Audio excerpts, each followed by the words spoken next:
السلام علیکم۔ سیٹ داؤد آخرکار اپنے ہی بچھائے ہوئے جال میں بری طرح پھنس جاتا ہے۔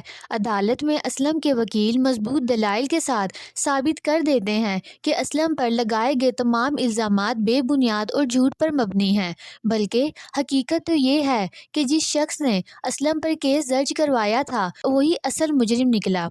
عدالت کو بتایا جاتا ہے کہ اس کا تعلق قبضہ مافیا سے ہے اور چند دن پہلے سیٹھ موسیٰ نے اسلم کے گیراج پر قبضہ کروانے کے لیے اپنے گنڈے بھیجے تھے، مگر سامول اور انسپکٹر شہریار کی بروقت کارروائی نے سیٹھ داؤد کے ناپاک عزائم ناکام بنا دیے۔ دوستوں، عدالت سچ جاننے کے بعد اسلم صاحب کو باعزت بری کر دیتی ہے اور سیٹھ داؤد کو شوکاز نوٹس جاری کر دیتی ہے کہ وہ اگلی پیشی پر عدالت میں حاضر ہوں۔ ادھر اسلم صاحب کے گھر واپس آتے ہی پیا اور اس کے خاندان کو سکون ملتا ہے۔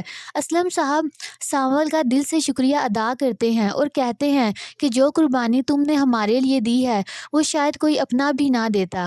تم نے سیٹھ موسیٰ جیسے طاقتور شخص کو دشمن بنا لیا۔ سامول جواب دیتا ہے کہ یہ سب کسی احسان کے لیے نہیں بلکہ حق اور سچ کا ساتھ دینے کے لیے کیا تھا۔ اگلے دن عدالت کے باہر سامول، پیا اور اسلم کی سیٹھ داؤد سے آمنا سامنا ہوتا ہے۔ سیٹھ داؤد دھمکی دیتے ہوئے کہتا ہے کہ تمہیں اور اس کباڑی کی بیٹی کو اس کی قیمت چکانا پڑے گی، مگر سامول پورے اعتماد سے جواب دیتا ہے کہ اسلم اور پیا کو کوئی نقصان نہیں پہنچا سکتا، وہ جان دے دے گا مگر پیا پر آنچ نہیں آنے دے گا۔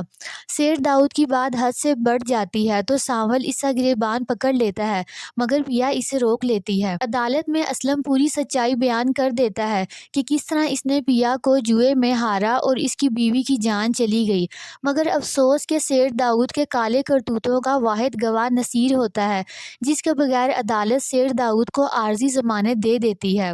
عدالت سے باہر میڈیا پیا پر الزام لگاتا ہے کہ وہ شہرت کے لیے کیس کر رہی ہے۔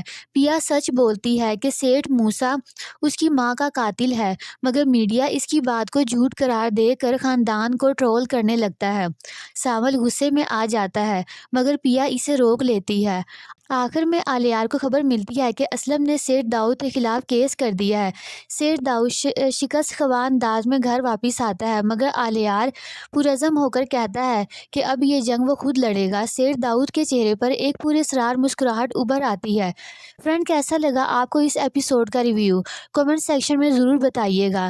میری ویڈیو کو لائک اور چینل کو سبسکرائب ضرور کیجیے گا۔ ملتے ہیں اگلی ایپیسوڈ میں۔ خدا حافظ۔